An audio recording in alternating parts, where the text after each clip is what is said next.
Social మీడియాలో పోస్టులు చూస్తే ఈ రోజుకి నేను ఒక బాధితురాలిని. నేను నా దగ్గరికి ఒక పోస్ట్ వచ్చిన తర్వాత పోస్ట్ తీసి చదవటానికి భయపడి దాన్ని ఫార్వర్డ్ చేస్తే నా పోలీస్ ఆఫీసర్లకే నేను ఫార్వర్డ్ చేయాలి. అది సిగ్గుపడి నేను ఫార్వర్డ్ చేయలేకపోయాను. ఎలాంటి బాధపడుతున్నామో తెలుసా మీకు? రాబందుల్లా పడుతున్నారు. కనీసం వాళ్ళ తాలూకా పైత్యాన్ని మాటల రూపంలో నోటికొచ్చినట్టు భావస్వేచ్ఛ ప్రకటన అని ఒకే ఒక పదం ఉపయోగించుకొని వాళ్ళు చేస్తున్న పదజాలాలు కానీ వాళ్ళు పెడుతున్న పోస్టులు కానీ చూస్తూ ఉంటే ఎవడండి ఆడు మా మీద పెట్టడానికి? పవన్ కళ్యాణ్ గారు ఇంట్లో ఆడపిల్లల మీద అఘాయిత్యం చేస్తామని ఒకడు అంటాడు. భువనేశ్వరి గారి గురించి దరిద్రంగా మాట్లాడేవాడు ఒకడు ఉంటాడు. లేకపోతే నారా లోకేష్ గారి గురించో నారా బ్రాహ్మణి గారి గురించో మాట్లాడేవాడు ఒకడు ఉంటాడు. మా గురించి మాట్లాడే వాళ్ళు ఒకరు ఉంటారు. ఒకరు ఇద్దరు కాదు, మూకుమ్మడిగా సోషల్ మీడియాలో దాడి చేస్తూ ఉంటే ఆ దాడికి సంబంధించి ఈరోజు పోలీస్ డిపార్ట్మెంట్ వాళ్ళు పట్టుకోండి అని మాట్లాడుతూ ఉంటే ఎక్కడో అక్కడ మాకు చట్టం సహకరించట్లేదో ఎలా మాట్లాడితే ఇలా ఉండి ఆ ఉదాసీనత అన్నది కనిపిస్తూ ఉంటే కడుపు మండి ఎవరైనా మాట్లాడతారు. అది కడుపు మంట. రేపు పొద్దున్న మా పొజిషనే ఏమనుకోద్ది, ఇక్కడున్న వాళ్ళు ఎవరో ఒకరికి ఆ పొజిషన్ వస్తే ఆ కడుపు మంట ఏంటో తెలుస్తుంది. ఏమండి ఈరోజు రాజకీయాల్లోకి ఆడవాళ్ళు రావాలంటే ఇంత భయపడాలా? మా పరిస్థితులను ఇంకా దిగజార్చుకోవాలా? మా సెల్ఫ్ రెస్పెక్ట్లు మేము ఇంత దిగజార్చుకొని ఉండాలా?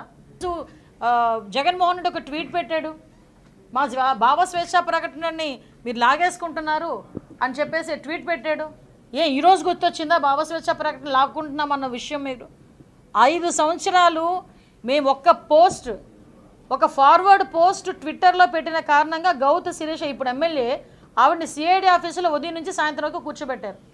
అమరావతి మీద ఒక పోస్ట్ పెట్టిందని రంగనాయకమ్మ అని ఒక లేడీని, ముసలావిడిని, పెద్దావిడిని, 60 సంవత్సరాల పెద్దావిడిని తీసుకొచ్చి సిఐడి ఆఫీసులో కూర్చోబెట్టి అర్ధరాత్రులు అపరాత్రులు తీసుకెళ్ళి ఆవిడని అరెస్ట్ చేసే పరిస్థితి కనిపించింది. సోషల్ మీడియాలో ఒక అబ్బాయి ఎవరైనా ఒక యూట్యూబ్లో ఒక వీడియో తీసి పెడితే అర్ధరాత్రులు అపరాత్రులు వచ్చి లైట్లు పగలగొట్టి లోపలికి వెళ్ళి తీసుకొచ్చి అరెస్ట్ చేసిన పరిస్థితి కనిపించింది. కానీ ఈరోజు మేము క్లియర్ కట్గా అన్ని బాధలు భరించి కూడా కక్ష సాధింపుగా వెళ్ళకూడదు.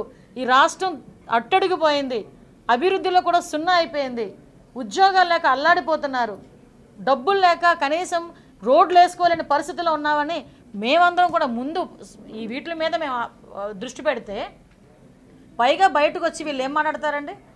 నోటుకు వచ్చినట్టు సోషల్ మీడియాలో ఈ రోజుకి కూడా నేను యాజ్ హోమ్ మినిస్టర్ ఈ రోజుకి కూడా సోషల్ మీడియాలో ఆ బాధ నేను పడుతున్నా. ఎన్ని నిద్రలేని రాత్రులు గడిపామో తెలుసా మీకు? ఈరోజు ఆ బాధ మేము పడతా ఉంటే ఆ బాధ గురించి మేము చెప్పి ఈరోజు మేము వాళ్ళ మీద చర్యలు తీసుకుంటా ఉంటే మీకు అంత నిప్పు వస్తుందా? దాని గురించి మాట్లాడితే వక్రీకరిస్తారా? వక్రీకరించి ఎలాంటి ఆనందాలు పొందుతున్నారంటే కూటమిలో ఏదో పవన్ కళ్యాణ్ గారు అనితనేదో అనేసారని, లేదా పవన్ కళ్యాణ్ గారు ఏదో కూటమి అంటే వీళ్ళు ఏంటంటే గోతికాడి నక్కలు ఉంటాయి కొన్ని మీకు తెలుసా? ఎప్పుడు గోతులు పాతారా, అందరూ వెళ్ళిపోతారా, లాక్కొని తిందామా అని ఉంటాయి కొన్ని నక్కలు. ఆ టైప్ అనమాట వీళ్ళందరూ. అంటే ఏదైనా ఇన్సిడెంట్ జరగకపోద్దా, నోట్లోంచి ఏదైనా మాట రాలేకపోద్దా, అటు ఇటు కట్ చేసి మధ్యలో ఆనందం పొందకపోతామా? అసలు పవన్ కళ్యాణ్ గారు మాట్లాడిన సందర్భం ఏంటి ఎవరికైనా తెలుసా? అసలు పవన్ కళ్యాణ్ గారు అనితనేదో అనేసారు అని మాట్లాడుతున్నారు తప్పించి అసలు ఏమన్నారు అన్నది అయితే ఎవరికి కనిపించట్లే. ఈరోజు మేము వన్ మినిట్ ఈరోజు నేను ఒకటే మాట్లాడుతున్నాను. ఈరోజు పోలీస్ డిపార్ట్మెంట్ వాళ్ళకి కూడా నేను క్లియర్ కట్ ఇన్స్ట్రక్షన్స్ ఇస్తున్నాం. సోషల్ మీడియాలో ఇలాంటి అబ్యూజింగ్ పోస్టులు పెట్టే వాళ్ళని కానీ, ఇలాంటి లా అండ్ ఆర్డర్ విషయంలో ఎవరైనా కొంచెం తప్పిన వాళ్ళని కానీ కంపల్సరీగా మనం అదుపులోకి తీసుకోవాలి, వాళ్ళ మీద కేసులు ఫైల్ చేయాలి. వాళ్ళు మళ్ళీ అటువంటి సిచ్యువేషన్లోకి మనం వెళ్లకుండా చూసుకునే బాధ్యత మన మీద ఉంది. గౌరవ సీఎం గారు చాలా పర్టికులర్గా ఉన్నారు. ఎంత పర్టికులర్గా ఉన్నారంటే ఎందుకు జరుగుతుంది మొత్తం నాకు డీటెయిల్ ఇన్ఫర్మేషన్ ఇవ్వండి, ఎవరెవరు ఇలా మాట్లాడుతున్నారు, ఏం జరుగుతుంది అసలు అంటే లాస్ట్ గవర్నమెంట్లో నేను మళ్ళీ చెప్తున్నానండి, నేరస్తులు రాజకీయ ముసుగులో చేసిన ఈ పనులన్నిటికీ కూడా ఈరోజు పర్యవేశాను. ఎంతమంది అండి? ఎవడండి వాడు బయటకు వస్తే అనాపాయసకి పనికిరానోడు 5 రూపాయల పోస్టు గురించి మమ్మల్ని తీసుకొచ్చి విధిలో పెడతాడా? మా ఇంట్లో ఆడపిల్లలు తీసుకొచ్చి విధిలో పెడతారా? సో ఆ బాధ కొద్దీ ఈరోజు మేమందరం కూడా అలాంటి సంఘటనలు జరగకూడదు. మాకు జరిగిన సంఘటనలు ఏ ఆడపిల్లకి కూడా జరగకూడదు. బయటికి స్వతంత్రంగా బయటకు వచ్చి మాట్లాడాలి. ఎందుకండి మేము బయటకు వచ్చి మాట్లాడుతున్నాం? ఎంతమంది ఆడపిల్లలు మార్ఫింగ్లు చేసి వీడియోలు బయట పెడతామని చెప్పేసి బ్లాక్మెయిల్ చేయట్లేదు? ఎంతమంది ఆడపిల్లలు లొంగ తీసుకోవట్లేదు? ఎందుకు అఘాయిత్యాలు జరగట్లేదు? సైబర్ క్రైమ్ ఎంత పెరిగిపోయింది?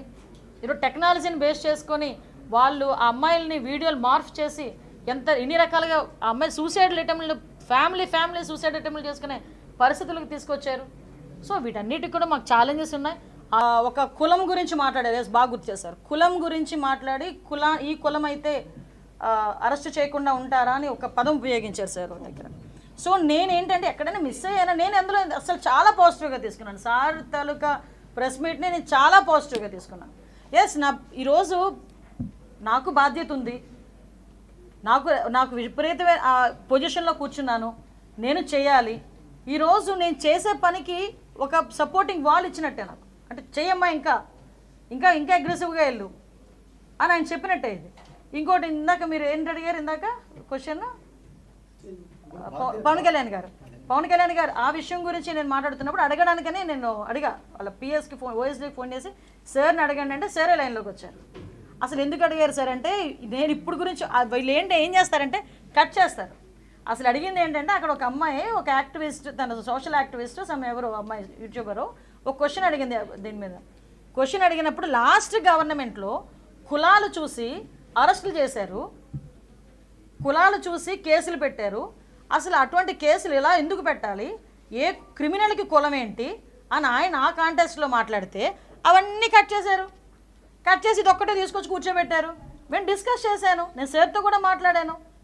సార్ ఏంటి సార్ పరిస్థితి, ఈ టాపిక్ ఇది ఎందుకు వచ్చింది సార్, మిగతాదంతా నేను అడగలే. సార్ ఇది ఎందుకు వచ్చింది సార్ అంటే అప్పుడు ఆయన ఏం జరిగిందని మొత్తం అంతా క్లియర్గా చెప్పారు. ఇప్పటికీ మేము చెప్తున్నాం, లా అండ్ ఆర్డర్ విషయంలో చాలా పగడ్బందీగా ఉన్నాం. గౌరవ్ సీఎం గారు అయితే ఎంత సీరియస్గా ఉన్నారంటే, ఎవడైనా రేపు పొద్దున్న నేరం చేయాలంటే భయపడాలి, ఆంధ్రప్రదేశ్లో నేరం చేయాలంటే భయపడడానికి ప్రత్యేకమైన చట్టాలను కూడా తీసుకొద్దాం. ఈ పదం గౌరవ్ సీఎం గారి నోటి నుంచి వచ్చింది. మాట్లాడతాడు ఏది పడితే అది, రాజకీయం చేసేయడానికి రెడీగా కూర్చుంటారు. ఎంత దారుణంగా వదిలేశారంటే, ఒక రాజకీయ ముసుగులోని నేరస్తులు పరిపాలించే పరిస్థితి లాస్ట్ గవర్నమెంట్లో జరిగింది. నేరస్తులు పరిపాలించడమే కాదు, రాజకీయ ముసుగులో ఆ నేరస్తులు చాలామంది నేరస్తులను తయారు చేసి సొసైటీ మీదకి వాళ్ళని ఎలా వదిలేరంటే ఏదో సంథింగ్ ఒక జంతువుల మాదిరి వదిలిపడేశారు. దాని పర్యవసానం ఈరోజు మేము ఒక్కొక్క సిచ్యువేషన్ చూస్తూ ఉంటే, ఈరోజు మళ్ళీ పోలీసింగ్ని మళ్ళీ మేము స్ట్రెంథింగ్ చేసుకోవటం, కనీసం పోలీస్ డిపార్ట్మెంట్ వాళ్ళకి సరైన వసతులు లేకపోవటం, పోలీస్ డిపార్ట్మెంట్ వాళ్ళకి కనీసం వాళ్ళు ఎంక్వైరీ చేయడానికి కానీ ఇన్వెస్టిగేషన్ చేయడానికి కానీ సరైన టూల్స్ లేకపోవటం, ఇవన్నీ కూడా వన్ ఆఫ్ ద కాజెస్ అయిపోయినాయి ఈరోజు. అందువలన మేము జరుగుతున్న సిచ్యువేషన్స్లో 24 గంటల నుంచి 48 గంటల్లో పట్టుకుంటున్నాము, పట్టుకొని చూపిస్తున్నాము.